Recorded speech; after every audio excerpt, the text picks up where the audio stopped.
ओम शांति। 4 फरवरी 2026। मीठे बच्चे, संगम पर तुम्हें नई और निराली नॉलेज मिलती है। तुम जानते हो हम सब आत्माएं एक्टर्स हैं, एक का पार्ट ना मिले दूसरे से। प्रश्न है, माया पर जीत पाने के लिए तुम रूहानी योद्धों को कौन सी युक्ति मिली हुई है?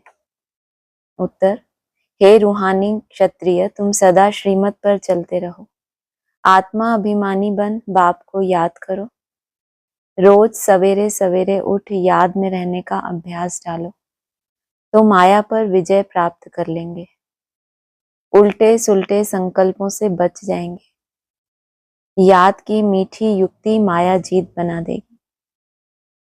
गीत है, जिसका साथी है भगवान। कंडीशन क्यों लगा दी? जिसका, दुनिया में क्या महिमा करते हैं? भगवान क्या है?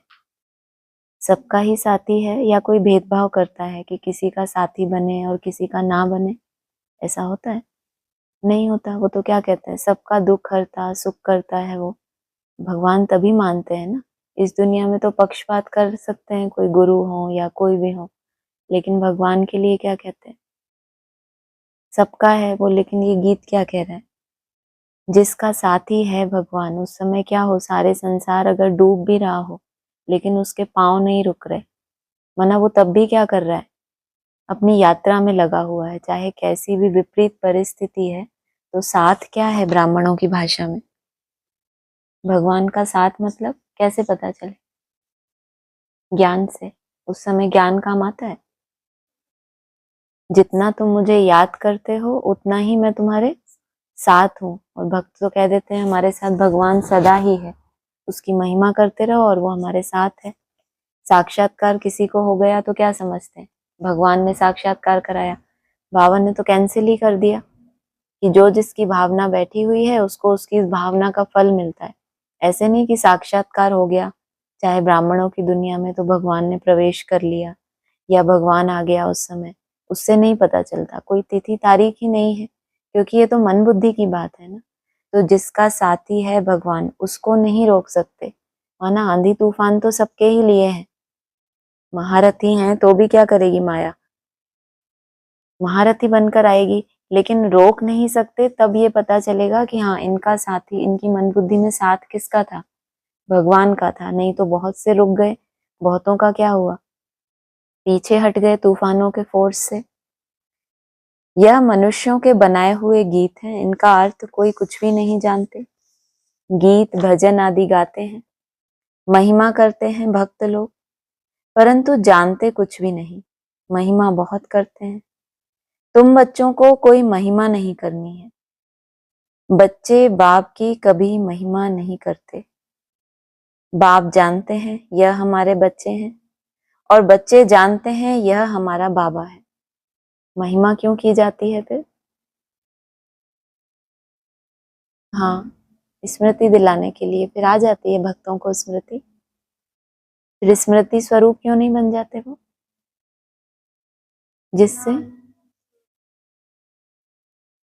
वर्णन जो जाप होता है, हम अभी याद की यात्रा में जाप क्यों करते हैं? मेरा बाबा, मीठा बाबा। हमें नहीं पता क्या कि हाँ बाबा मेरा है, बहुत मीठा है, बहुत प्यारा है, मालूम नहीं है हमें। लेकिन बुद्धि का जो चारों तरफ उसका भटकाव है, उसको एक जगह सीमित करने के लिए श्रेष्ठता का बखान करेंगे तो क्या होगा? उस तरफ बुद्धि जाएगी कि ये कनिष्ठ है और ये श्रेष्ठ है। एक्चुअल नहीं है वो, लेकिन क्योंकि बुद्धि को क्या करना है? सही रास्ते पर लेकर जाना है। नहीं तो वो तो अपने हिसाब से भागती रहेगी। तो मंत्र का वो क्या किया उन्होंने? इन्वेंशन की है भक्तों ने। मन को क्या दे? उसको एक दिशा देने के लिए कि मन उसमें बिजी हो जाएगा। तो वो जो अपने तरह से घूमता रहता है चारों तरफ, वो कहते हैं ना, माला तो कर में फिरे और जीभ मुंह में फिरती रहती है। स्थूल को कंट्रोल कर लिया, लेकिन मन क्या है? सब इंद्रियों से भी ऊपर है, और मनुआ तो चहुदिश फिरे। ये तो सिमरन नाही, भक्तों को भी पता है। ब्रह्मा बाबा अपना अनुभव क्या सुनाते थे? नारायण की बहुत भक्ति करते थे, फिर बुद्धि यहाँ वहां भटकती तो खुद को क्या करते थे? चमाट मारते थे। क्योंकि अच्छे भक्तों की ये निशानी है। वो कोई रिचुअल थोड़ी फॉलो कर रहे हैं कि बस ये करना है रोज मुझे। उनका एक लक्ष्य है कि बुद्धि कैसी हो जाए, मन कैसा हो जाए हमारा। तो बच्चे बाप की कभी महिमा नहीं करते। बाप जानते हैं यह हमारे बच्चे हैं, बच्चे जानते हैं यह हमारा बाबा है। अभी यह बेहद की बात है। फिर भी सब बेहद के बाप को याद करते हैं। लौकिक जीवन में कैसा कायदा है कलयुग में? किसी की महिमा ज्यादा करते हैं, किस लिए? उनसे कोई काम निकलवाना होता है तो क्या करते हैं? बाबा अव्यक्त वाणी में नहीं कहते कि बाबा को याद दिलाते हैं, बाबा आप तो प्रेम के सागर हो, आप तो दया के सागर हो, हम तो ऐसे हैं ऐसे हैं। अव्यक्त वाणी में आता है ना। भगवान को अपनी ही गुण याद दिलाते हैं। भगवान नहीं जानता क्या कि वो ज्ञान का सागर है, वो प्रेम का सागर है? क्यों महिमा करते हैं भक्त या बच्चे? उनसे अपना काम निकलवाना है कि हमारा ये काम ठीक करो। और बच्चा है तो बच्चे को कितना नशा क्यों है, वो क्यों नहीं आगे पीछे घूमता? बाप को ये चिंता रहती है कि बच्चे को कैसे पालना है, इसकी कैसे संभाल करनी है। बच्चे को दरकार है क्या कि मुझे ये चाहिए वो चाहिए? क्योंकि क्या है, संबंध है उसका। और बच्चा बना है तो किस आधार से बना है? बच्चा कहलाता कब है? जब सर्कुलेशन कैसा हो, बाप से ही जन्म लिया हो। बुद्धि में क्या हो, जो बाप की बुद्धि में समझ है, जो बाप बताना चाहता था वही बच्चे की बुद्धि में समझ है, तब तो वो बच्चा बना। श्रीमत पे चल रहा है, अब बाप की आज्ञा पे चल रहा है, तो उसको ये चिंता है कि अरे ये हो गया वो हो गया, बाप के आगे पीछे घूमो, चिरौरी करो, तब जाके हमारा वो अपराध क्या होगा, माफ किया जाएगा। तो यहाँ तो बेहद की बात है। बच्चों की बुद्धि में क्या है कि हमारा बाबा है। नशे से कहते हैं, क्यों? क्योंकि उसकी श्रीमत पे चलते हैं। फिर भी सब बेहद के बाप को याद करते हैं। बच्चे बाप को जानते हैं, बाप बच्चों को। फिर भी याद तो उस बेहद के बाप को सभी करते हैं, अब तक भी याद करते रहते हैं। भगवान को कहते हैं हे बाबा। इनका नाम शिव बाबा है। जैसे हम आत्माएं हैं वैसे शिव बाबा है। वह है परम आत्मा जिसको सुप्रीम कहा जाता है। उनके हम बच्चे हैं। उनको सुप्रीम सोल कहा जाता है। उनका निवास स्थान कहाँ है? परम धाम में। सब सोल्स वहां रहती हैं। एक्टर्स ही सोल्स हैं। और जानवर तो एक्टर नहीं है, तो क्या वो आत्मा नहीं है, सोल नहीं है? क्या बोला? सारी आत्माएं, भगवान कहाँ रहता है? Supreme soul. जैसे तुम आत्माएं हो वैसे शिव बाबा भी आत्मा है। कहाँ रहता है? परम धाम में रहता है। और क्या बोला फिर? सब सोल्स वहां रहती हैं। तो कितनी आत्माएं हैं सृष्टि पर? करोड़ों आत्माएं हैं। तो सब आत्माएं, सब सोल्स वहां रहती हैं। फिर आगे क्या बोला? एक्टर्स ही सोल्स हैं। सोल्स हैं अर्थात जैसा बाप है, बच्चे भी कैसे होने चाहिए? उसी स्टेज वाले होने चाहिए और वैसा ही पार्ट बजाने वाले होने चाहिए। शिव कैसा है? सदा ही कल्याणकारी। तो जो मुख्य मुख्य एक्टर्स हैं वो ही पूर्ण रूप से सोल बनते हैं। तो उनका निवास स्थान भी कहाँ है? बच्चे होंगे तो कहाँ रहेंगे? बाप के घर में रहेंगे। और जो भक्त होंगे, जो महिमा करने वाले हैं, वो कहाँ रहेंगे? वो तो नीचे से पुकारेंगे ना। और बच्चों को तो बाप के साथ निवास करना है घर में। तुम जानते हो नाटक में एक्टर्स नंबरवार होते हैं। हर एक के पार्ट अनुसार इनकी इतनी पगार मिलती है। सब आत्माएं जो वहां रहती हैं सब पार्टधारी हैं, परंतु नंबरवार सबको पार्ट मिला हुआ है। रूहानी बाप बैठ समझाते हैं रूहों में कैसे अविनाशी पार्ट नूंधा हुआ है। सब रूहों का पार्ट एक जैसा नहीं हो सकता। जब आपने समझा दिया कि पार्ट किस में नूंद हो गई, रूह में नूंद हो गई, और वो भी कैसा पार्ट? अविनाशी पार्ट नूंदा हुआ है। फिर आगे बोला सब रूहों का पार्ट एक जैसा नहीं हो सकता, सब में ताकत एक जैसी नहीं। तुम जानते हो सबसे अच्छा पार्ट उनका है जो पहले शिव की रुद्रमाला में है। एक रुद्रमाला होती है, एक विजय माला होती है, लेकिन शिव की रुद्रमाला, जबकि रुद्र ज्ञान यज्ञ तो किस लिए रचा? कि विनाश कराने के लिए। लेकिन रुद्र कहो या शिव कहो, क्या कहा बाबा ने? बात एक ही है। तो पहले रुद्रमाला के मनके बने, और उसमें भी जो सबसे अच्छा पार्ट किनका होगा? जो शिव की रुद्रमाला अर्थात शिववंशी ब्रह्मा कुमार कुमारियां बनते हैं। नाटक में जो बहुत अच्छे अच्छे एक्टर्स होते हैं उनकी कितनी महिमा होती है। सिर्फ उनको देखने के लिए भी लोग जाते हैं। तो यह बेहद का ड्रामा है। इस बेहद के ड्रामा में भी ऊंच एक बाप है। ऊंच से ऊंच एक्टर, क्रिएटर, डायरेक्टर भी कहें, वह सब हैं हद के एक्टर्स, डायरेक्टर्स आदि। उनको अपना छोटा पार्ट मिला हुआ है। पार्ट आत्मा बजाती है, परंतु देह अभिमान के कारण कह देते हैं मनुष्य का ऐसा पार्ट है। बाप कहते हैं पार्ट सारा आत्मा का है। हम तो बच्चे जानते हैं कि पार्ट बजाने वाली इस देह के अंदर आत्मा है, तो बाबा क्यों याद दिला रहे हैं? उसका जो वर्तमान समय का जो चरित्र है, जो संस्कार देखकर संकल्प आता है, ये मनुष्य का कैसा पार्ट है। लेकिन उस आत्मा में भी क्या है? गीता में श्लोक आता है ना, प्रकृति के अनुसार हर एक में क्या है, हर एक आत्मा अपने गुण धर्म से बंधी हुई है, उसने वो नूंद की हुई है अपने में।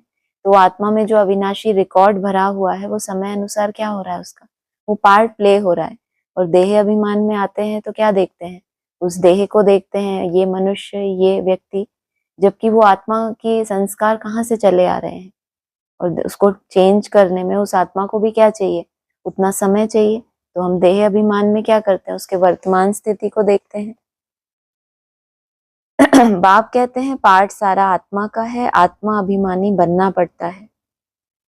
बाप ने समझाया है कि सतयुग में आत्मा अभिमानी होते हैं, बाप को नहीं जानते। यहाँ कलयुग में आत्मा अभिमानी भी नहीं और बाप को भी नहीं जानते। और तुम क्या, तुम्हारे लिए क्या बताया, क्या विशेष है? सतयुग में आत्मा अभिमानी होते हैं लेकिन बाप को नहीं जानते।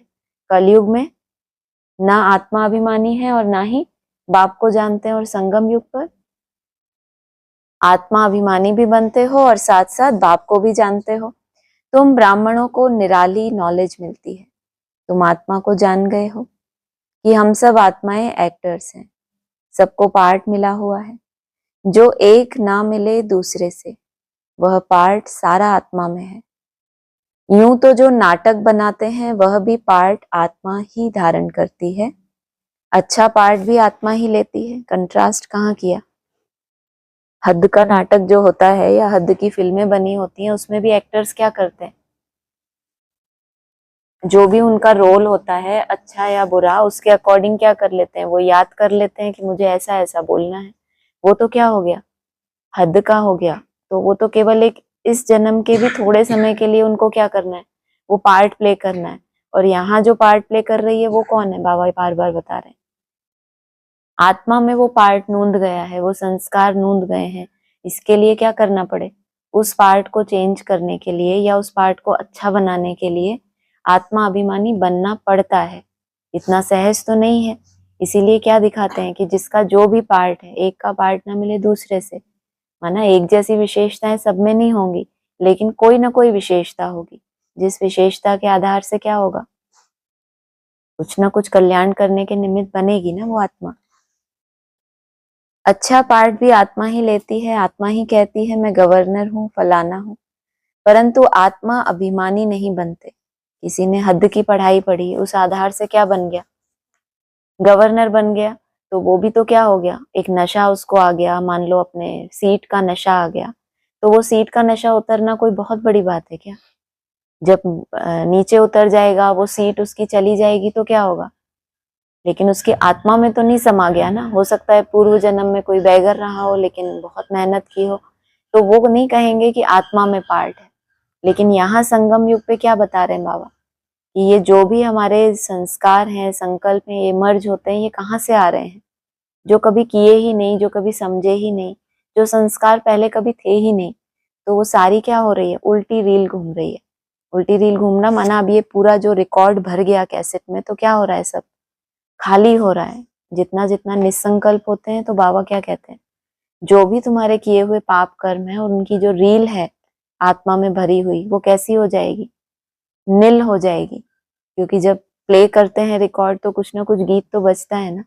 हम भी जब बाबा को याद करना चाहते हैं तो कुछ ना कुछ चलना शुरू हो जाता है ना, तो वो रील शुरू हो जाती है। और जितना जितना निसंकल्प होने का अभ्यास कर रहे हैं, वो रील कैसी हो रही है? एकदम नील हो रही है। कुछ बचेगा ही नहीं उसमें, कहाँ पहुंच जाएगी? एकदम जीरो में। सतयुग में समझेंगे कि मैं आत्मा हूँ, एक शरीर छोड़ दूसरा लेना है, परमात्मा को वहां कोई नहीं जानते। इस समय तुम सब कुछ जानते हो। शूद्रों और देवताओं से तुम ब्राह्मण उत्तम हो। शूद्रों को तो बाप पढ़ाते ही नहीं। बाबा ने उस दिन कहा था कि ब्रह्मा द्वारा क्या बनाते हैं, ब्राह्मण बनाते हैं, ब्राह्मणों को पढ़ाते हैं, शूद्रों को तो नहीं पढ़ाएंगे। यहाँ क्या बोला, शूद्रों से और देवताओं से, जो सूक्ष्म वतनवासी हैं ही देवता हैं, वो अविनाशी ही हैं, उनसे भी, और जो यहाँ शूद्र हैं उनसे भी तुम ब्राह्मण उत्तम हो। इतने ढेर ब्राह्मण कहाँ से आएंगे जो बनेंगे? लाखों आते हैं प्रदर्शनी में। जिसने अच्छी तरह समझा, ज्ञान सुना, वह प्रजा बन गए। एक एक राजा की प्रजा बहुत बनती है। तुम प्रजा बहुत बना रहे हो। प्रदर्शनी प्रोजेक्टर से कोई समझकर अच्छे भी बन जाएंगे, सीखेंगे, योग लगाएंगे। अभी वह निकलते जाएंगे, प्रजा भी निकलेगी, फिर साहूकार, राजा रानी, गरीब आदि सब निकलेंगे। और तुमको क्या सर्टिफिकेट दिया कि अभी क्या कर रहे हैं ब्राह्मण? प्रजा बहुत बना रहे हैं। इसीलिए तुम कैसे हो? वो शूद्र जो किस में बिजी हैं, उसी में ही बिजी हैं। और जो देवताएं हैं वो सदा ही अविनाशी ही हैं, पवित्र ही हैं। उनसे भी तुम ब्राह्मण उत्तम हो, क्योंकि तुम क्या कर रहे हो? ब्राह्मण सो फरिश्ता बनने का पुरुषार्थ कर रहे हो। फिर साहूकार, राजा रानी, गरीब आदि सब निकलेंगे। प्रिंस प्रिंसेस बहुत होते हैं। सतयुग से त्रेता तक प्रिंस प्रिंसेस बनने हैं। सिर्फ 8 या 108 तो नहीं होंगे, लेकिन अभी सब बन रहे हैं। 8 और 108 तो छोड़ो, प्रिंस प्रिंसेस की संख्या कितनी है? 16,108। सतयुग से लेकर त्रेता अंत तक इनकी क्या होती है? इनका ये कार्य चलता ही रहता है, इनके प्रिंस बनने का। तुम सर्विस करते रहते हो, यह भी नथिंग न्यू। तुमने कोई फंक्शन किया, यह भी नई बात नहीं है। अनेक बार किया है, फिर संगम पर यही धंधा करेंगे। नथिंग न्यू की पॉइंट कहाँ स्मृति में लानी होती है? कुछ ऐसा होता है जो नहीं एक्सेप्टेबल है, या ऐसा लगता है ये ऐसा नहीं होता, थोड़ा ऐसा होता, तो उसके लिए क्या कहते हैं? चलो जो हो गया सो हो गया, नथिंग न्यू। यहाँ क्या बोल रहे हैं, किससे बोल रहे हैं? बात क्या चल रही थी जो बाबा नथिंग न्यू बोला? आउट। हाँ, इतने तुम फंक्शन करते रहते हो, तुम सर्विस करते रहते हो, यह भी नथिंग न्यू। ये तो अच्छी बात है ना, कुछ न वरदान देना चाहिए। दुआएं हैं तुम्हें, तुम कितनी सेवा करते हो। Nothing new. तुमने कोई फंक्शन किया यह भी नई बात नहीं। माना संगम पे पीछे क्या बोला, तुम ब्राह्मणों को निराली नॉलेज मिलती है, तो तुम सेवा भी कैसे करते होगे? निराली करते होगे। और इनको क्या बोल रहे हैं? फंक्शन किया, कोई नई बात नहीं, अनेक बार किया है, फिर संगम पर यही धंधा करेंगे। सोचो और क्या करेंगे। ये एक बहुत महिमा करनी चाहिए कि कितनी सेवा की। ऊपर भी बोल दिया तुम प्रजा बहुत बना रहे हो। तुम खुद राजा बनोगे कि नहीं बनोगे, ये किसकी तुम प्रजा तैयार कर रहे हो? राजाई के लिए तो क्या चाहिए, व्यक्तवाणी खोल खोल के बताती है, स्वराज्य अधिकारी सो ही क्या बनेंगे। इन्होंने समझा हम प्रजा जितनी इकट्ठी करेंगे, हम क्या करेंगे, उतने बड़े राजा बनेंगे। जितनों के ऊपर हम कंट्रोल कर लेंगे, जितने लोग हमारे ज्ञान से प्रभावित हो जाएं, तो वो क्या बन जाएंगे, हमारी प्रजा बन जाएंगे। और हम क्या हो गए, उनके राजा। बाप तो कहीं रहा ही नहीं, बाप तो क्या हो गया, गुम हो गया ना। अनेक बार किया है, फिर संगम पर यही धंधा करेंगे। और क्या करेंगे? बाप आएंगे पतितों को पावन बनाने। जब तुम धंधा करते करते क्या बन जाओगे, पतित बन जाओगे, फिर बाप आएंगे तुमको पावन बनाने। इसको कहा जाता है वर्ल्ड की हिस्ट्री, ज्योग्राफी। नंबरवार तो हर बात में होता ही है। तुम्हारे में जो अच्छा भाषण करते हैं तो सब कहेंगे इसने बहुत अच्छा भाषण किया। दूसरे का सुनेंगे तो भी कहेंगे कि पहले वाले अच्छा समझाते थे। तीसरे फिर उनसे तीखे होंगे तो कहेंगे यह उनसे भी तीखे हैं। हर बात में पुरुषार्थ करना होता है कि हम उनसे ऊपर जाएं। होशियार जो होते हैं वह झट हाथ उठाएंगे भाषण करने के लिए। तुम सब पुरुषार्थी हो। आगे चल मेल ट्रेन बन जाएंगे, जैसे मम्मा स्पेशल मेल ट्रेन थी। बाबा का तो पता नहीं पड़ेगा, क्योंकि दोनों इकट्ठे हैं। तो कितनी भी फास्ट ट्रेन चले तो क्या ले लेंगे एक पॉइंट कि इनमें तो बाबा प्रवेश है ना। तो कितनी भी स्पीड हो तो क्या सोचेंगे कि दोनों इकट्ठे हैं, कौन करता है नहीं करता। लेकिन तुम आगे चलकर क्या बनेंगे? Mail train. मेल ट्रेन होती है तो क्या विशेषता होती है उसकी? इनको पता होगा। क्या होता है मेल ट्रेन और पैसेंजर में अंतर? यही नहीं पता? हाँ, स्पीड का अंतर होता है ना। तो बोला आगे चलकर, अभी इसका मतलब क्या हो, मेल ट्रेन से नीचे क्या होता है? पैसेंजर ट्रेन हो अभी। बाबा कह रहे हैं आगे चलकर मेल ट्रेन बनेंगे। जैसे मम्मा स्पेशल मेल ट्रेन थी, बाबा का तो पता नहीं पड़ेगा क्योंकि दोनों इकट्ठे हैं। तुम समझ नहीं सकेंगे कि कौन कहते हैं। तुम सदैव समझो कि शिव बाबा समझाते हैं। बाप और दादा दोनों जानते हैं, परंतु वह अंतर्यामी है। बाहर से कहते हैं यह तो बहुत होशियार है। बाप भी महिमा सुन खुश होते हैं। बाप और दादा जानते तो क्या है? जैसे बाबा कहते हैं बीज रूप होने के कारण मैं क्या हूँ? नॉलेजफुल हूँ। ऐसे ही फिर बोला कि मैं कोई अंतर्यामी तो नहीं हूँ। लेकिन क्या, क्यों, कैसे पता चल जाता है? बच्चों के चलन से, इनके रिपोर्ट से, इनके चार्ट से क्या पता चल जाता है? सब पता चल जाता है। बाकी ऐसे नहीं मैं एक एक के संकल्पों को बैठ देखूं, मैं कोई थॉट रीडर थोड़ी ही हूँ। फिर कहा बाहर से कहते हैं यह तो बहुत होशियार है। बाप भी महिमा सुन खुश होते हैं। लौकिक बाप का भी कोई बच्चा अच्छी तरह पढ़कर ऊंच पद पाता है तो बाप समझते हैं यह बच्चा अच्छा नाम निकालेगा। यह भी समझते हैं फलाना बच्चा इस रूहानी सर्विस में होशियार है। मुख्य तो भाषण है, पीछे तो बोल दिया कि ना बाप बच्चों की महिमा करते हैं ना बच्चे बाप की महिमा करते हैं।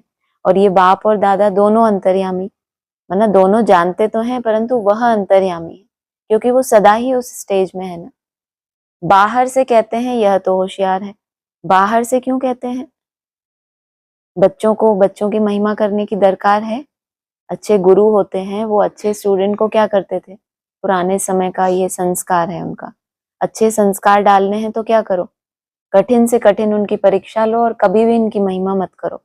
तो क्या होगा? ये अहंकार नहीं आएगा, अच्छे बनेंगे और पावरफुल बनेंगे। जितना ठोका जाएगा उतना क्या बनेंगे? पावरफुल बनेंगे। किसको बाप का संदेश देना, समझाना। बाबा ने मिसाल भी बताया था। किसको 5 बच्चे थे तो कोई ने पूछा कि तुमको कितने बच्चे हैं तो बोला कि 2 बच्चे हैं। कहा कि तुमको तो 5 बच्चे हैं। कहा सपूत 2 हैं। यहाँ भी ऐसे है, बच्चे तो बहुत हैं। बाप कहेंगे यह डॉक्टर निर्मला बच्ची बहुत अच्छी है, बहुत प्रेम से लौकिक बाप को समझाए सेंटर खुलवा दिया है। यह भारत की सर्विस है। तुम भारत को स्वर्ग बनाते हो। इस भारत को नरक रावण ने बनाया। एक सीता कैद में नहीं थी, लेकिन तुम सीताएं रावण की कैद में थी। बाकी शास्त्रों में सब दंत कथाएं हैं। पहले सीता रावण की जेल में थी, शोक वाटिका में। जब उसको वहां से छुड़ाया उसके बाद क्या हुआ? सीधा अयोध्या पहुंच गए, या बीच में क्या बताया मुरली में? अग्नि परीक्षा हुई, मना योग अग्नि पे चढ़ के आत्मा आप क्या बने? सिर्फ रावण राज्य से छूट गए तो परमधाम चले जाएंगे। उसके बाद भी आत्मा को क्या होना है? पावन बनना है। चाहे तो वो योग अग्नि से बने, चाहे फिर हाँ जो धर्मराज की सजाएं हैं उससे बने, या फिर भोग भोग कर बने। एक सीता कैद में नहीं थी, लेकिन तुम सीताएं रावण की कैद में थी। बाकी शास्त्रों में सब दंत कथाएं हैं। यह भक्ति मार्ग भी ड्रामा में है। तुम जानते हो सतयुग से लेकर जो पास हुआ वह रिपीट होगा। आपे ही पूज्य, आपे ही पुजारी बनते हैं। बाप कहते हैं मुझे आकर पुजारी से पूज्य बनाना है। पहले गोल्डन एज्ड फिर आयरन एज्ड बनना है। सतयुग में सूर्यवंशी लक्ष्मी नारायण का राज्य था, राम राज्य तो चंद्रवंशी था। इस समय तुम सब रूहानी क्षत्रिय हो। लड़ाई के मैदान में आने वाले को क्षत्रिय कहा जाता है। तुम हो रूहानी क्षत्रिय, वह है जिस्मानी क्षत्रिय। उनको कहा जाता है बाहुबल से लड़ना झगड़ना। यहाँ कैसे लड़ते झगड़ते हैं? बाबा ने क्या बताया? वाचा से जो लड़ाई झगड़ा करते हैं, ज्ञान की जो शास्त्रार्थ करते हैं, उसको भी क्या बताया, बाहुबल। और आंखों से भी बाबा कहते हैं ये भी हिंसा है। शरीर की कोई भी इंद्रियां, ज्ञान इंद्रियां चाहे कर्म इंद्रियां, उनके द्वारा कोई भी विरोध है तो क्या कहें उसको, जैसे हद की लड़ाई लड़ रहे हैं। शुरू में मल्ल युद्ध होती थी, बाहों आदि से आपस में लड़ते थे, फिर विजय को पाते थे। अभी तो देखो बॉम्ब्स आदि बने हुए हैं। तुम भी क्षत्रिय हो, वह भी क्षत्रिय है। तुम कौन से क्षत्रिय बताया, रूहानी क्षत्रिय, और वो जिस्मानी क्षत्रिय, बाहुबल से लड़ते रहते हैं। और आधार क्या बताया, ग्लानी के बॉम्ब्स फोड़ते रहते हैं। एक दो की ग्लानी करके क्या करते हैं, उनको नीचा दिखाएंगे तो हम स्वतः ही क्या होगा, ऊंचे सिद्ध हो जाएंगे कि जो सच्ची बात किसी ने नहीं बताई वो हमने बताई। तुम भी क्षत्रिय हो, वह भी क्षत्रिय है। तुम माया पर जीत पाते हो, श्रीमत पर चल। तुम हो रूहानी क्षत्रिय, रूहें ही सब कुछ कर रही हैं इन शरीर की कर्मेंद्रियों द्वारा। रूह को बाप आकर सिखलाते हैं। रूहें ही सब कुछ कर रही हैं, चाहे जिस्मानी है चाहे रूहानी है, लेकिन जितना देह भान में है उतना क्या कर रहे हैं, विनाशकारी पार्ट बजा रहे हैं। और जितना आत्माभिमान में जाने की कोशिश कर रहे हैं, कौन सा टाइटल ले रहे हैं, अभी क्षत्रिय तो हैं लेकिन रूहानी है कम से कम। रूह को बाप आकर सिखलाते हैं, बच्चे मुझे याद करने से फिर माया खाएगी नहीं। तुम्हारे विकर्म विनाश होंगे और तुमको उल्टा सुल्टा संकल्प नहीं आएगा।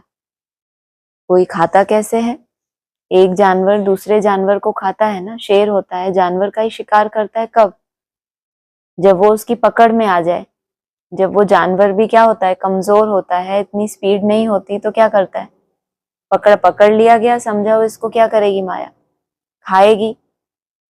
तो क्या बोला, मुझे याद करने से फिर माया खाएगी नहीं। मुझे याद कर रहे हो अर्थात तुम यात्रा कर रहे हो, दौड़ रहे हो, स्पीड पकड़ी हुई है, तो तुमको माया पकड़ नहीं सकेगी। तुम्हारे विकर्म विनाश होंगे और तुमको उल्टा सुल्टा संकल्प नहीं आएगा।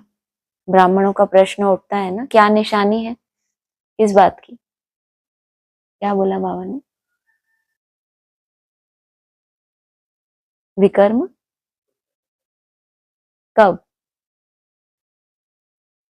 जब तुम्हारे विकर्म विनाश होंगे तो उसकी ये निशानी है कि ये जो संकल्पों के ऊपर ही क्यों इतना काम कर रहे हो। विकर्म विनाश हो रहे हैं नहीं हो रहे हमें कैसे पता चल रहा है, जब तुम्हारे उल्टा संकल्प आना क्या हो जाए, उल्टा और सुल्टा भी लिखा है पीछे।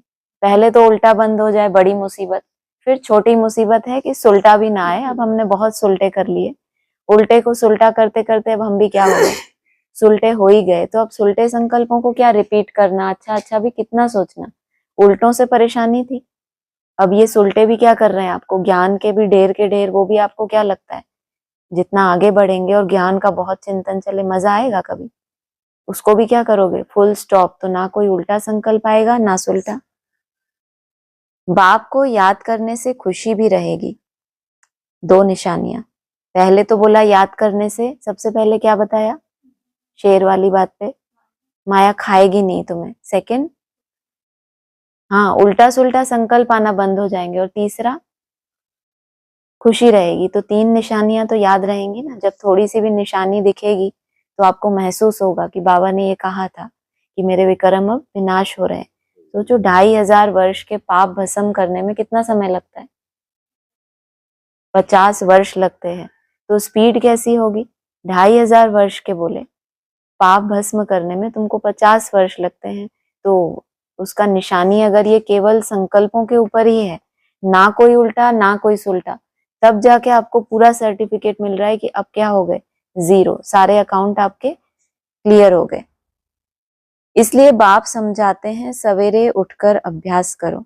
बाबा आप कितने मीठे हो। आत्मा कहती है बाबा, बाप ने पहचान दी है, मैं तुम्हारा बाप हूं। तुमको सृष्टि के आदि मध्य अंत का नॉलेज सुनाने आया हूं। यह मनुष्य सृष्टि का उल्टा झाड़ है। यह वैरायटी धर्मों की मनुष्य सृष्टि है। इसको कहा जाता है विराट लीला। बाप ने समझाया है, इस मनुष्य झाड़ का मैं बीज रूप हूं। मुझे याद करते हैं। कोई किस झाड़ का है, कोई किस झाड़ का है, जबकि क्या बताया, वैरायटी धर्मों का ही ये क्या है, झाड़ है, लेकिन इसमें भी क्या है, कोई किस झाड़ का है, मैं तो हूं बीज रूप। बीज से सबसे ज्यादा कनेक्टेड कौन होता है? जड़ें और तना। तो तुम जड़ों में भी हो और तना में भी हो, बाकी विस्तार तो बहुत है, कोई किस झाड़ का, कोई किस। फिर नंबरवार निकलते हैं, यह ड्रामा बना हुआ है। कहावत है कि फलाने ने धर्म स्थापक पैगंबर को भेजा, परंतु वहां से भेजते नहीं है। यह ड्रामा अनुसार रिपीट होता है। यह एक ही है जो धर्म और राजधानी स्थापन कर रहे हैं। यह दुनिया में कोई भी नहीं जानते। अभी है संगम, विनाश की ज्वाला प्रज्वलित होनी है। यह है शिव बाबा का ज्ञान यज्ञ। उन्होंने रुद्र नाम रख दिया। जिन्होंने शिव का कौन सा रूप देखा? रौद्र रूप देखा और विनाश के निमित्त बने, उन्होंने नाम रख दिया रुद्र ज्ञान यज्ञ। और तुम क्या नाम देते हो? शिव बाबा का ज्ञान यज्ञ। प्रजापिता ब्रह्मा द्वारा तुम ब्राह्मण पैदा हुए हो, तुम ऊंच ठहरे ना, और उन्होंने नाम रखा रुद्र ज्ञान यज्ञ। उनमें भी तुम क्या ठहरे? रुद्रमाला तो वो भी है, लेकिन क्या बोला आज? शिव की रुद्रमाला। तो तुम ऊंच ठहरे ना, पीछे और बिरादरियां निकलती हैं। वास्तव में तो सब ब्रह्मा के बच्चे हो। ब्रह्मा को कहा जाता है ग्रेट ग्रेट ग्रैंडफादर। सिजरा है, पहले पहले ब्रह्मा ऊंच, फिर सिजरा निकलता है। कहते हैं भगवान सृष्टि कैसे रचते हैं? रचना तो है, जब वह पतित होते हैं तब उनको बुलाते हैं, वही आकर दुखी सृष्टि को सुखी बनाते हैं। इसीलिए बुलाते हैं बाबा दुख हरता सुख करता आओ। नाम रखा है हरिद्वार। हरिद्वार अर्थात हरि का द्वार। वहां गंगा बहती है। समझते हैं हम गंगा में स्नान करने से हरि के द्वार चले जाएंगे, परंतु हरि का द्वार है कहाँ? वह फिर श्री कृष्ण को कह देते हैं। हरिद्वार में तो क्या है, नाम दिया है क्या, किसकी नगरी कहते हैं वैसे? महादेव की नगरी कहते हैं ना। हर की पौड़ी भी बनाई हुई है। पौड़ी माना सीढ़ियां। तो हर की पौड़ी चढ़ते चढ़ते कहाँ पहुंचना है? हरि के उस द्वार में प्रवेश करना। माना यहाँ जब हम उल्टी सीढ़ी चढ़ते जाते हैं, ज्ञान गंगा तो बह ही रही है, सालों से ज्ञान तो सुन ही रहे हैं ना, लेकिन ये उल्टी सीढ़ी चढ़ते चढ़ते कहाँ जाना है? हर की पौड़ी चढ़ के हरि के द्वार में प्रवेश करना। वह फिर श्री कृष्ण को कह देते हैं। हरि का द्वार तो शिव बाबा है, दुख हरता सुख करता। पहले तुमको जाना है अपने घर। तुम बच्चों को अपने बाप का और घर का अभी मालूम पड़ा है। बाप की गद्दी थोड़ी ऊंची है, फूल है ऊपर में, फिर युगल दाना उससे नीचे। उल्टा झाड़ दिखाया है। सबसे ऊपर गद्दी किसकी? गद्दी किसकी होती है? बिंदी की गद्दी सबसे ऊपर और उससे नीचे फिर बाकी बिंदियों की गद्दी। जबकि बोल दिया जैसे तुम आत्माएं हो वैसे ही मैं भी क्या हूं, मैं भी उतनी सूक्ष्म आत्मा हूं। तो फिर बाप की गद्दी, परम धाम की बात चल रही है ना। तुमने अभी बाप को जान लिया और अपने घर को जान लिया। परम धाम में बाप की गद्दी थोड़ी ऊंची है, बहुत अंतर नहीं रखा, थोड़ी ऊंची है। फूल है ऊपर में, फिर युगल दाना उससे नीचे। फिर है वैजंती माला, सो विष्णु की माला। विष्णु के गले का हार, वही फिर विष्णुपुरी में राज्य करते हैं। ब्राह्मणों की माला नहीं है, क्योंकि घड़ी घड़ी टूट पड़ते हैं। बाप समझाते हैं कि नंबरवार तो है ना, आज ठीक है कल तूफान आ जाते हैं। ग्रहाचारी आने से ठंडे हो जाते हैं। बाप कहते हैं मेरा बनंती, आश्चर्यवत सुनंती कथंती, ध्यान में जावंती, माला में पिरोवंती। इतना आगे बढ़ गए, सोचो। फिर एकदम भागंती। इसलिए कभी भी इस ज्ञान मार्ग में निश्चिंत हो सकते हैं कि अब तो हमारी सीट फिक्स हो गई, अब तो हमने इतनी अनुभूतियां कर ली, अब तो हमारे इतनी महिमा हो गई। क्या बोल रहे हैं बाबा? क्या कुछ होने के बाद भागंती हुए इन्होंने? पहले मेरा बनंती, फिर अरे थोड़ी संस्कृत भी आनी चाहिए, आश्चर्यवत सुनंती। बाबा की तो संस्कृति बहुत इजी वे में करके बोलते हैं, ऐसा नहीं कि ऐसी संस्कृत जो बच्चों को समझ ही ना आए। ध्यान में जावंती, उसके बाद ध्यान में जाएंगे तो कुछ देखेंगे ना, भूत लीला, कि मेरा ये पार्ट वो पार्ट। इसलिए बाबा ने ध्यान के लिए क्या बोला, ध्यान से ज्ञान श्रेष्ठ है और ज्ञान से भी याद श्रेष्ठ है। तो ध्यान में जावंती, माला में पिरोवंती, फिर एकदम भागंती और चंडाल बनंती। चंडाल कौन बनते हैं, जो देकर सब कुछ वापस ले लें।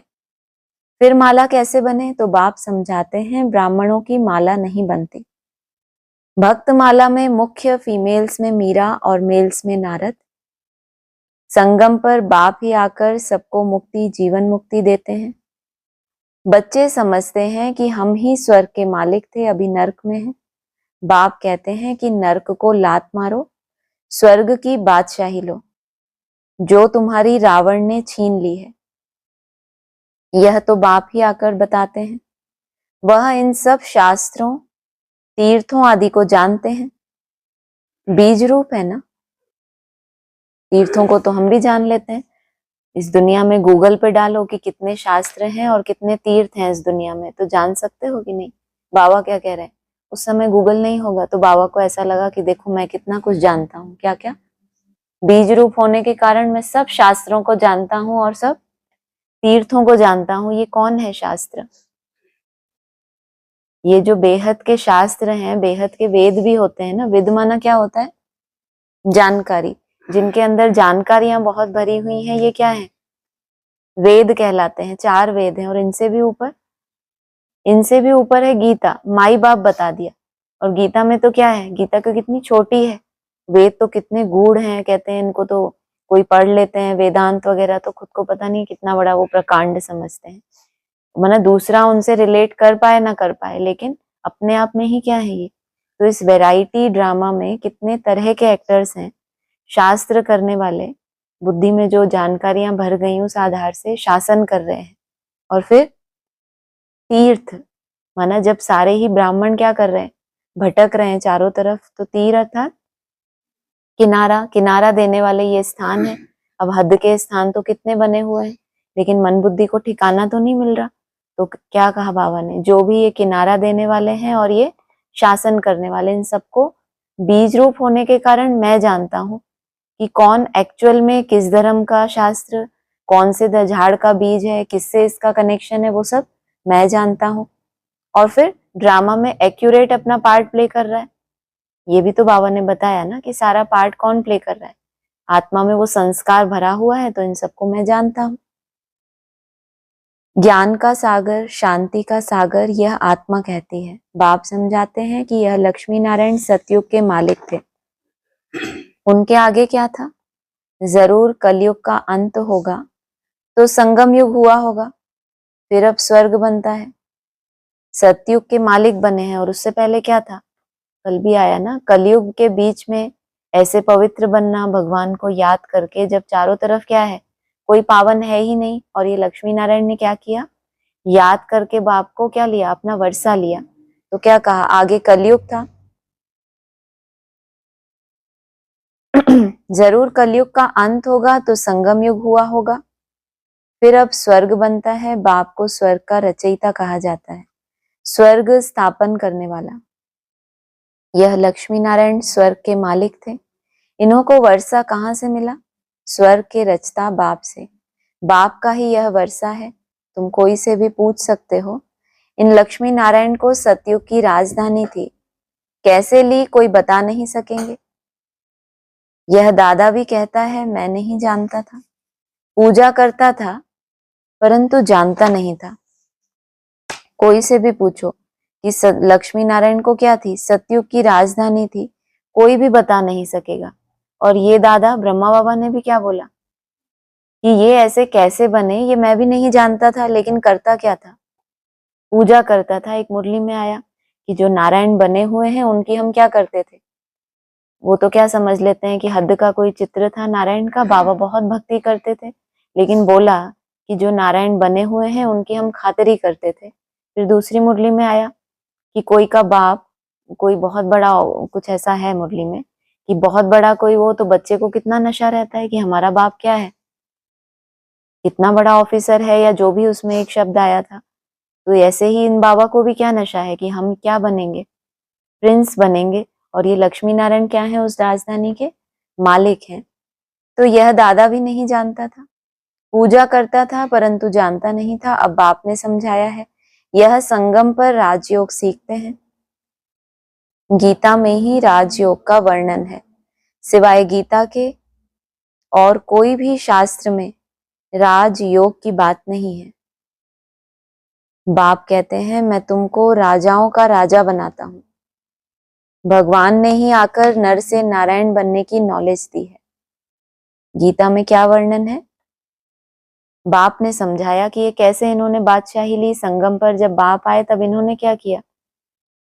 सबने तो कनेक्शन जोड़ा, माध्यम होते हैं ना भगवान से कनेक्ट होने के। कोई दिन रात ज्ञान के चिंतन में रहते हैं, समझते हैं हम तो क्या कर रहे हैं, ज्ञान को याद किया, ज्ञानदाता को याद किया, बात तो एक ही है ना। तो योग तो उनका भी है, लेकिन तुम कैसा योग सीखते हो? जो योग तुमको स्वराज्य में ले जाए, स्वर्ग का मालिक अर्थात स्व स्थिति में जो भी गए हैं उन सबका क्या है? ये मालिक है। तो कहा गीता के सिवाय गीता के और कोई भी शास्त्र में राज योग की बात नहीं है। बाप कहते हैं कि मैं तुमको राजाओं का राजा बनाता हूँ। दूसरे दूसरे धर्म शास्त्र होते हैं, उनमें बाबा क्या बताते थे? कुरान है या जिनमें जैसे कि ऑर्डर होते हैं ना, कोई फरमान निकाले जाते हैं, ऐसा करना चाहिए, ऐसा करना चाहिए, ऐसा कोई राजयोग की बात नहीं है। कोई विधि दे दी हो, ऐसा कोई मंत्र दे दिया हो, जैसे गीता में मंत्र है कौन सा? मन मना भव। चाहे उस मंत्र को फॉलो करके कोई भी हो, किसी भी धर्म का हो, वो राजा ही ले सकता है ना, अगर फॉलो करे तो सबका माई बाप हो गया वो, जो क्या करे, ऐसा मंत्र दे दे कि कोई भी धर्म का हो वो क्या बन सके? राजाओं का राजा बन सके। लेकिन कायदा नहीं है, उनकी बुद्धि में वो बात आएगी ही नहीं। बाप कहते हैं मैं तुमको राजाओं का राजा बनाता हूँ। भगवान ने ही आकर नर से नारायण बनने की नॉलेज दी है।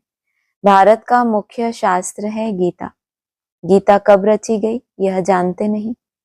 बाप कहते हैं कल्प कल्प संगम पर आता हूँ। जिनको राज्य दिया था वो राज्य गवाकर फिर तमो प्रधान दुखी बन पड़े हैं। रावण का राज्य है। सारे भारत की ही कहानी है। भारत है ऑल राउंड, और तो सब बाद में आते हैं। बाप कहते हैं कि तुमको 84 जन्मों का राज बताता हूँ। 5000 वर्ष पहले तुम देवी देवता थे, तुम अपने जन्मों को नहीं जानते थे। हे भारतवासियों, बाप आते हैं अंत में। आदि में आए तो आदि अंत का नॉलेज कैसे सुनाए? बाप अगर सृष्टि की जब शुरुआत हुई तो पहले ब्रह्मा माँ के रूप में क्या किया? बच्चों को ज्ञान दूध पिलाया, एकदम जैसी बच्चों की बुद्धि थी उसी अनुसार क्या दी, उनको समझ दी। उसके बाद फिर थ्रू आया टीचर के। और बाप कब आए? जबकि पिछला कल्प भी जब था तो उस कल्प में भी तुम क्या थे? जब ये कल्प की शुरुआत हुई तो नई दुनिया की सौगात किसको मिली? तुम बच्चों को ही दी। तुमको भी स्वमान चढ़ा, तुमको भी क्या हुआ? तुम्हारा जन्म हुआ ना, भले फाउंडेशन पड़ा उसका, तुम्हारी मन बुद्धि में क्या हुआ? साक्षात्कार हुआ। बाप ने सन्मुख तुमको जन्म दिया था, तब भी तुम क्या थे? देने वाले ही थे, अर्थात देवी देवता थे। लेकिन अपने जन्मों को नहीं जानते थे। फिर बाप ने क्या कहा? बाप अंत में आए तभी तो क्या सुनाए। अंत में ही तुम्हारी बुद्धि कैसी बनती है, इतनी परिपक्व हो जाती है कि अब तुम आदि से लेके अंत तक अपनी पूरी हिस्ट्री को समझ सको। सृष्टि की वृद्धि ही नहीं हुई है तो समझाएं कैसे? वहां तो नॉलेज की दरकार ही नहीं। बाप अभी संगम पर ही नॉलेज देते हैं। नॉलेजफुल है ना, जरूर नॉलेज सुनाने अंत में आना पड़े। आदि में तुमको क्या सुनाएंगे? तो आदि में तो क्या थे? तुम्हारे पास इतने साक्षात्कार थे, चाहे वो बंद आंखों के थे, फिर आगे बढ़े तो तुमको क्या हुए? मन बुद्धि के इतने साक्षात्कार हुए, फिर तुमने इतने स्वप्न देखे। जब तुम उन नींद से जागो तब तभी तो बाप तुमको क्या बताए कि एक्चुअल में तो ये कहानी थी, इसका ये रहस्य था। क्योंकि वो स्वप्न देखते देखते, साक्षात्कार करते करते तुम अनुभवी बन गए ना। तो अब तुम इस योग्य बन गए कि अब तुमको क्या सुनाया जाए, जो एक्चुअल बात है वो तुमको सुनाई जाए। जरूर नॉलेज सुनाने अंत में आना पड़े। आदि में तुमको क्या सुनाएंगे यह समझने की बातें हैं। भगवान वाच कि मैं तुमको राजयोग सिखाता हूँ। यह यूनिवर्सिटी है पांडव गवर्नमेंट की। अभी है संगम, यादव, कौरव और पांडव, उन्होंने बैठ सेनाएं दिखाई हैं। बाप समझाते हैं यादव कौरव विनाश काले विपरीत बुद्धि, एक दो को गाली देते रहते हैं, बाप से प्रीत नहीं है। कह देते हैं कि कुत्ते बिल्ली सब में परमात्मा है। ये विनाश काल की सीन बताई कि यादव हो चाहे कौरव हो, क्या करेंगे आपस में, एक दो को गालियां देते रहेंगे। पांडवों का साथ, बाकी पांडवों की प्रीत बुद्धि थी, पांडवों का साथी स्वयं परमात्मा था। पांडव माना रूहानी पंडे, वह है जिस्मानी पंडे, तुम हो रूहानी पंडे। अच्छा, मीठे मीठे सिकीलदे बच्चों प्रति माता पिता बाप दादा का याद प्यार गुड मॉर्निंग। रूहानी बाप की रूहानी बच्चों को नमस्ते, रूहानी बच्चों की रूहानी बाप दादा को नमस्ते। धारणा के लिए सार है, आत्मा अभिमानी बन इस बेहद नाटक में हीरो पार्ट बजाना है। हर एक एक्टर का पार्ट अपना अपना है, इसीलिए किसी के पार्ट से रीस नहीं करनी। बात किसकी हो रही है? बेहद के नाटक में तुमको हीरो पार्ट बजाना है। हीरो पार्ट भी कब मिला? तुम हीरो हो तो जरूर कोई तुमसे नीचे भी है। और आगे क्या बोला? हर एक एक्टर का अपना अपना क्या है? पार्ट है, और तुमको किसी के पार्ट से रीस नहीं करनी। रीस कब होती है? रीस कब होती है? अनुभव नहीं है, रीस नहीं हुई कभी? हाँ, रीस तो हम तभी करेंगे कि किसी को ज्यादा कुछ मिला और हमारे पास वो चीज नहीं है, तभी हम कहेंगे ना कि हमें भी ये चाहिए। रीस जैसे ब्रह्मा बाबा के लिए कहते हैं बाबा, कोई कोई बच्चे इन बाबा से भी रीस करते हैं कि हम ये बने। तो क्या समझना चाहिए? जैसे विराट रूप होता है ना, विराट रूप में क्या होता है? कोई मस्तक समान देवताएं हैं, अलग अलग है ना, भुजाएं, पेट, पैर, अंगूठा, सब ऑर्गन्स होते हैं। वो बेहद बात छोड़ो, हद के शरीर में ऊपर से लेके नीचे तक ऑर्गन्स होते हैं कि नहीं?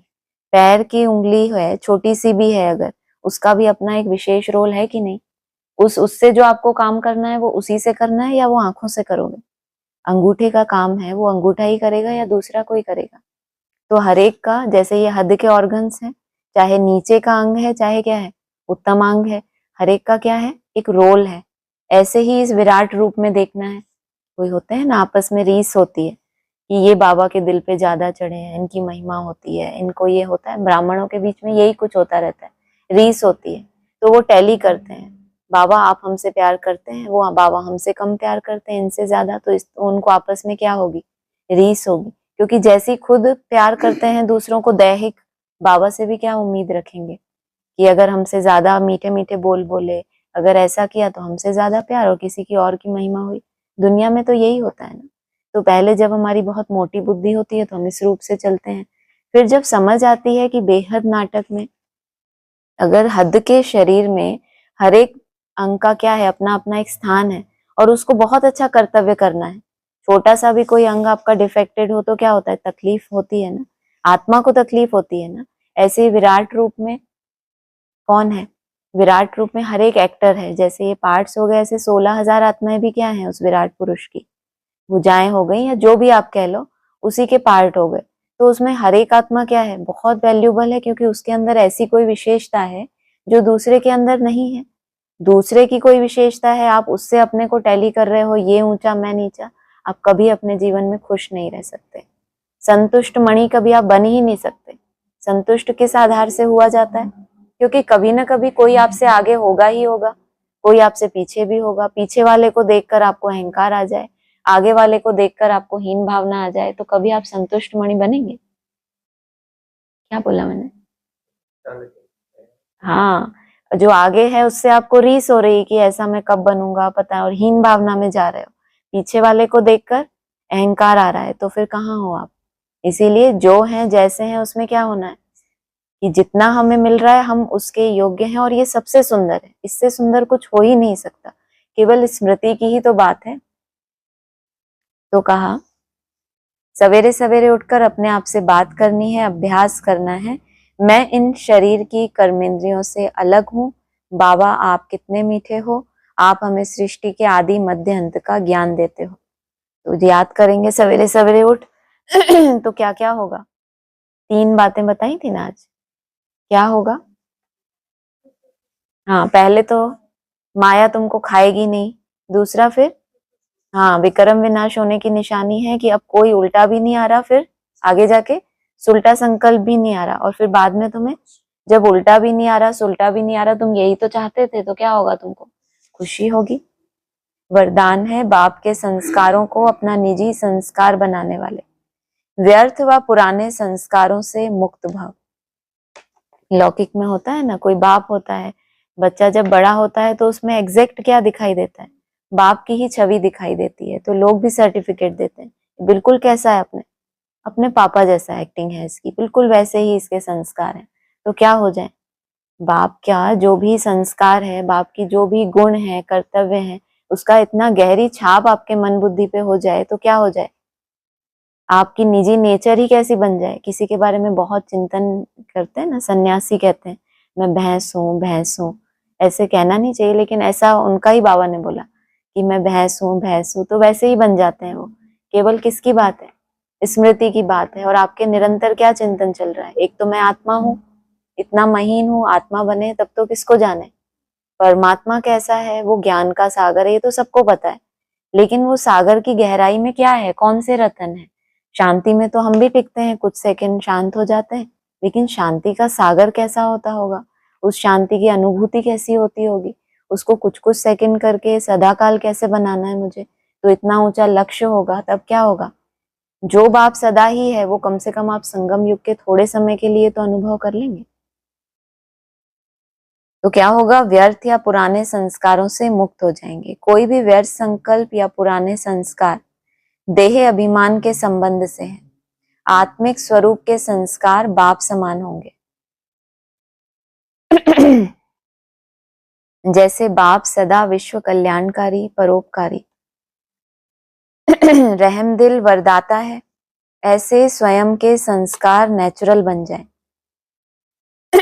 यात्रा ऐसी ही चली है ना। सतयुग में क्या थे हम? आत्मा अभिमानी थे, उसी स्मृति में थे, तो हमारे वैसे ही संस्कार आत्मा में इमर्ज हुए थे। जितना जितना पांच तत्वों से प्रभावित होते गए, तो पांच तत्व कैसे हैं? जड़वत हैं, तामसी हैं, तो हमारे संस्कार वैसे हो गए। अब वापस अपनी स्मृति को कहाँ ले जा रहे हैं हम? कि नहीं, ये पांच तत्व नहीं हूं मैं एक आत्मा हूं। तो आत्मा के फिर वो जो शुद्ध संस्कार हैं वो क्या होंगे? इमर्ज होंगे उसके अंदर। स्मृति की ही तो बात है। ऐसे स्वयं के संस्कार नेचुरल बन जाएं। संस्कार बनना अर्थात संकल्प, बोल, कर्म स्वतः उसी प्रमाण चलना। जीवन में संस्कार एक चाबी है जिससे स्वतः चलते रहते हैं। एक ही बार इस चाबी को आपको क्या करने का मौका मिला? इसको सुधारने का, कि ये चाबी कैसी हो गई? रस्टेड हो गई, माना किसी काम की नहीं रही। संस्कार बस जो हमारे हो गए, होता है ना, कोई चाबी लग गई, अब घूम ही नहीं रही, उससे कुछ काम ही नहीं हो रहा, बस खुल गया तो खुल गया। जो संस्कार है तो वो है ही, लेकिन वो संस्कार चेंज हो जाए। तो ये संस्कार एक चाबी है जिससे स्वतः चलते रहते हैं, मेहनत करने की जरूरत नहीं रहती। स्लोगन है आत्मिक स्थिति में स्थित रहे, अपने रथ द्वारा कार्य कराने वाले ही सच्चे पुरुषार्थी हैं। अव्यक्त इशारे हैं, जैसे बाप ने सबको कोने कोने से ढूंढकर निकाल लिया।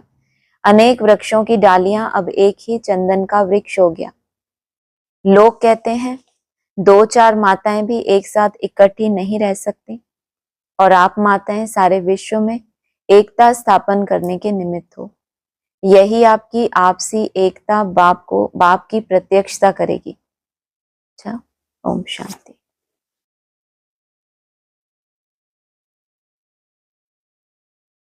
ऑनलाइन किसी को कुछ बोलना है?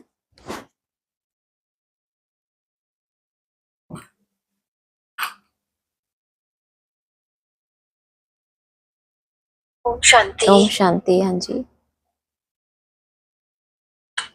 एक एक मिनट। हाँ जी। हाँ जी, आज आया ना कि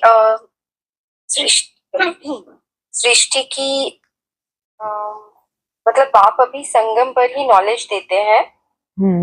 जरूर नॉलेज सुनाने अंत में आना पड़े। बिल्कुल। और फिर उसमें हाँ जी, हमने ये समझा कि संगम के भी अंत में बाप आते हैं, और आदि में तो ब्रह्मा माँ की बात है। हाँ जी, है ना? बिल्कुल।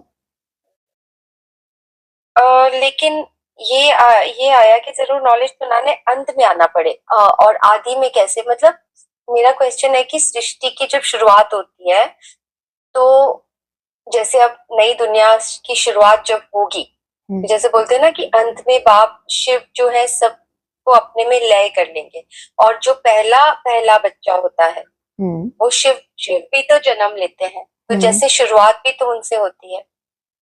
हाँ, तो अंत, तो यहाँ पे आया कि वो अंत में आते हैं। हाँ, मेरा क्वेश्चन है कि वो शुरुआत में भी आते हैं। आप आदि जन्म में। की बात कर रहे हैं और बाप नॉलेज देने की बात कर रहे हैं। कर्तव्य भी तो साथ में बताया ना, शिव जयंती मनाते हैं, जरूर जन्म लेते हैं, वो तो एक अलग पॉइंट हो गया, लेकिन यहाँ पे तो ये बताया कि जब आदि में ही तुमको कैसे समझा देंगे, उस समय तुम्हारी इतनी बुद्धि ही नहीं थी। बाबा से बच्चे कहते हैं ये बात आपने पहले क्यों नहीं बताई, तो बाबा ने कहा कि अंत का समाचार तो अंत में ही आकर देंगे ना। तो ये अंत के समाचार हैं, अभी जो ज्ञान में रिफाइनिंग, हमको नई बातें समझ आ रही हैं, नई दुनिया के लिए नई नॉलेज मिली तो ये अंत में ही तो पता चली ना। तो जितना जितना बच्चे समझदार होते जाते हैं उनको उतनी आगे की क्लास में पढ़ना होता है, और जो बाकी मिस्ट्री है वो एकदम अंत में, जो बाप के नजदीक पहले पहले पहुंचेंगे उनके लिए वो मिस्ट्री पहले पहले खुलेगी। वो तो फिर सृष्टि के जितने भी रहस्य हैं वो तब की बात है जब उनके नजदीक पहुंचते हैं, ब्रह्मा सु विष्णु बनते हैं, तब कोई मिस्ट्री नहीं रहती। लेकिन कम से कम जो एक अज्ञान की रात हो गई ब्राह्मणों की दुनिया में, तो उस समय पर ये नई नॉलेज जो है वो, उससे नई दुनिया स्थापन होती है। मना सब ब्राह्मण वही पुरानी बातें या वो प्रैक्टिकल में जो नहीं देखा पाए, उनको साक्षात्कार हुए लेकिन प्रैक्टिकल में नहीं देखा, ज्ञान के साक्षात्कार हुए, ये एक्टर वो एक्टर, फिर वो एक्टर हवा हो गए तो प्रैक्टिकल में किसी को नहीं वो समझ आया कि होना क्या है। तो बाबा ने कहा जो अंत तक टिके रहें, पहले जो माँ के द्वारा पालना मिली, फिर टीचर के द्वारा, फिर भी अंत तक वो टिके रहें, तो उनके लिए बाप उनको अंत का समाचार अंत में आकर देते हैं। वो भी तो अनुभवी बने ना इस ज्ञान के, और लास्ट में आकर बुद्धि भी ऐसी होती है कि वो समझ पाते हैं। ये इस सेंस में बोला, मुझे ऐसा लगा। हाँ जी, हाँ जी, हाँ जी, हाँ, नॉलेज की बात है ना, तो वो तो अंत में ही देंगे। हाँ वो जी, सही है। और ये कहा कि बाप की गद्दी थोड़ी ऊंची है, फूल है ऊपर में, फिर युगल दाना उससे नीचे, फिर है वैजंती माला, सो विष्णु की माला। तो इसको कैसे लेंगे? कौन? बाप की गद्दी थोड़ी ऊंची है, फूल है ऊपर में, फिर युगल दाना इसके नीचे। माला दिखाई जाती है ना, तो उसमें फूल होता है, फूल को ही कह दिया बाप बाप है फूल, और बच्चा जो नंबर 1 मन का है वो है मेरुदाना, उसके बाद सारी ही माला है। तो बाप का जैसे माला में सबसे ऊंचा स्थान है, फूल के रूप में दिखाया, उसको सब नमस्कार करते हैं। ऐसे परम धाम में भी गद्दी ऊंची है, माना ये बिंदी की बात नहीं है। परम धाम में भी आत्माओं का झाड़ होता है, जो बाबा बार बार कहते हैं तुम आत्माएं असल परम धाम की रहने वाली हो, यहाँ तो तुम ये पार्ट प्ले करने आए। लेकिन हमें विस्मृति हो गई, तो बाबा याद दिलाते हैं कि कोई कोई एक्टर्स ऐसे भी हैं जो वहां बाप के साथ रहते हैं, उनको ये वर्षा मिलता है, इतनी मेहनत की है, जन्म जन्मांतर उन्होंने तरसे हैं कि हमें मोक्ष मिले, हम पाठ से छूट जाएं। तो कम से कम संगम पर जब एक बार वो समझ मिली है, तो बाप के साथ उस परम धाम में प्रैक्टिकल में रहने का भी तो वर्षा मिलना चाहिए उनको। तो बताया कि बाप की गद्दी वहां भी थोड़ी ऊंची है, कोई 99% भी पावन बन जाते हैं, लेकिन बाप तो नहीं बन सकते। बाप तो बाप ही रहेगा क्योंकि वो सदा ही है।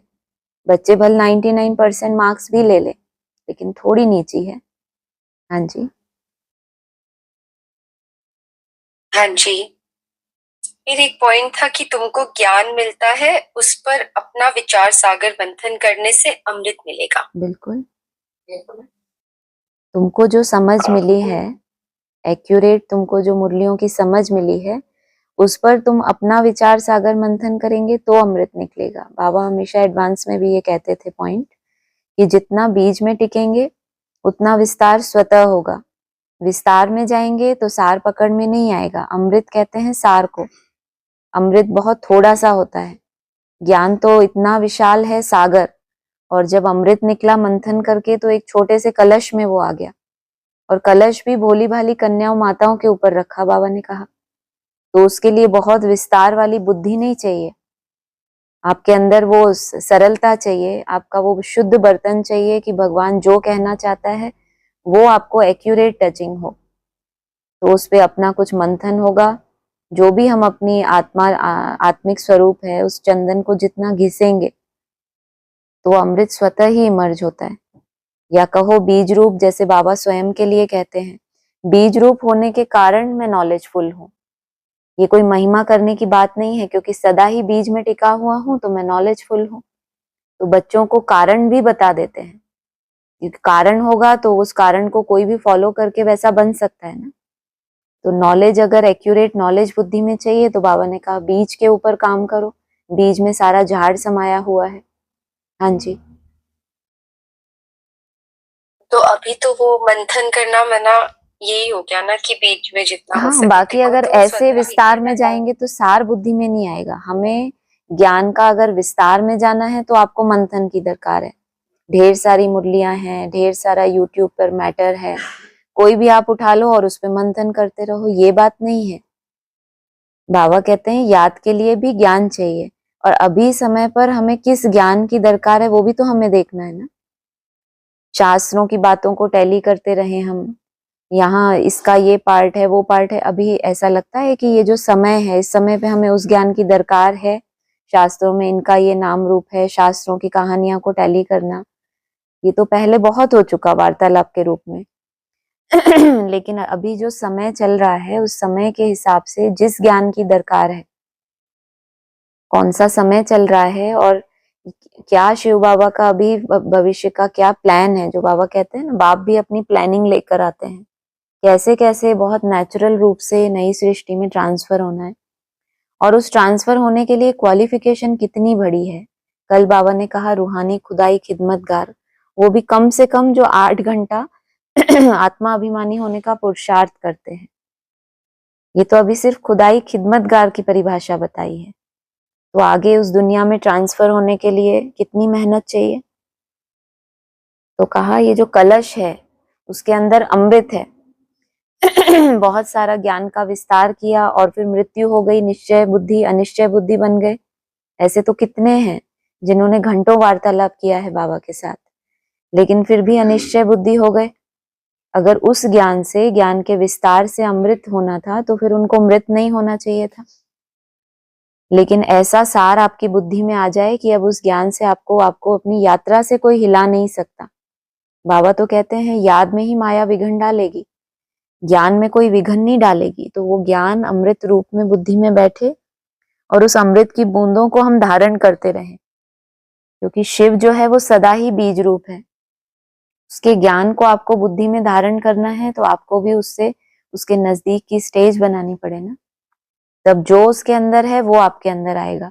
नहीं तो देहधारियों के अंदर बहुत सा ज्ञान है, सबके अंदर अलग अलग तरह का ज्ञान है। बाबा कहते थे तुंडे तुंडे मते भिन्ना, तो वो ज्ञान अगर आपको शौक है तो वो तो बहुत है दुनिया में, कितना भी मिल जाएगा। लेकिन अगर आपको वो ज्ञान चाहिए जिससे आप शिव वंशी बनो, जिससे आप अमर बनो, तो उसके लिए फिर बीज रूप अवस्था चाहिए। हाँ जी। हाँ जी, जैसे आपने बताया ना कि मतलब जो जो ये जो रास्ता है ये मिल गया, जैसे कि समझ में आ गया कि करना क्या है, निश्चय बैठ गया। और लेकिन सबसे ज्यादा विघ्न माया डालती है इसी में। बिल्कुल लेकिन अंदर में एक निश्चय है कि और कुछ नहीं, यही है, यही करना है। लेकिन अभी वो कभी कभी ऐसा होता है ना, कोई कोई टाइम कि आपका वो नहीं हो पाता, बिल्कुल। विघ्न ज्यादा आ रहे हैं या कुछ, लेकिन आप उस राह को छोड़ नहीं रहे हो। बिल्कुल। अच्छा है, तो याद फिर के लिए भी तो हमें ज्ञान चाहिए ना। जो हम याद की यात्रा कर रहे हैं, ज्ञान की सब्जेक्ट को पहले बाबा ने रखा ही इसलिए कि आप याद कर ही नहीं पाएंगे। अगर याद के लिए जिस ज्ञान की जरूरत है अभी उसकी जरूरत है, अभी हमें विस्तार की जरूरत नहीं है, हमें अमृत की जरूरत है जो हमें इस यात्रा में गिरने से बचाए, जो हमें अनिश्चय बुद्धि होने से बचाए, हमारे विकर्म विनाश हो, तो कोई भी ऐसी स्थिति परिस्थिति ना बने जो हमें इस यात्रा से हिला दे। उस ज्ञान की तो हमें दरकार बिल्कुल है अभी भी। वो चेंज जो हम लेते हैं उसमें अच्छा अपना जो मंथन है, जो अपने अनुभव हैं, वो तो हमें जरूर चाहिए। हाँ जी। हाँ जी। फिर आज भी आया ना कि एक्टर्स ही सोल्स हैं। बिल्कुल। तो फिर कहा कि सब इकट्ठे तब होते हैं जब नाटक पूरा होता है। हाँ जी। और फिर ये कहा कि बाप सारा समय पाठ बजाने नहीं आते हैं। हम्म। बाप सारा समय नहीं आते पार्ट बजाने, बाप को आना है, जैसे बाबा बताते भी थे एडवांस में। कोई अच्छा मैनेजर होता है, वो इतना पावरफुल है कि वो एक ही बार ऑफिस आता है, सब कुछ अच्छे से मैनेज करके फिर वो आराम करता है। ऐसे नहीं कि लंबा लंबा उनके ऊपर कंट्रोलिंग करना पड़े उनको, जैसे सतयुग त्रेता में है, वहां कोई लॉ एंड ऑर्डर अपने आप ही बहुत अच्छा मेंटेन रहता है, तो वहां किसी को अथॉरिटी चलाने की दरकार ही नहीं रहती। बाप को ऐसे हर समय पार्ट नहीं बजाए, इस सृष्टि पर जब जब ऐसे धर्म की ग्लानि हो तब आए, अपना पार्ट प्ले किया, या जो बैकबोन के रूप में उनको सहयोग देना है, जिन एक्टर्स को, मेन एक्टर्स को वो सहयोग देते हैं, एक्स्ट्रा ऑर्डिनरी पार्ट प्ले किया। और जो एक्टर्स हैं, जितने भी एक्टर्स हैं, भले वो एक ही साथ सब अपना जलवा नहीं दिखाते, आप हिस्ट्री में देखो, अलग अलग टाइम पर अलग अलग स्टेट में राजाओं ने अपने अपने हिसाब से जलवा दिखाया है। भक्ति काल चला तो अपने अपने तरह से अलग अलग स्टेट्स में अच्छे अच्छे भक्त हुए उस समय पर। ऐसे यहाँ पर वो जितने भी हैं ब्रॉड ड्रामा में अच्छे अच्छे पार्टधारी, जिन्होंने बहुत सुंदर पार्ट प्ले किए हैं, जब बाप आते हैं तो वो सब एक्टर्स इकट्ठे होते हैं, एक दो की पहचान मिलती है उनको। हाँ जी। हाँ जी। ठीक है। हाँ तो जी। क्या ओम थैंक शांति। यू। और किसी को कुछ बोलना है?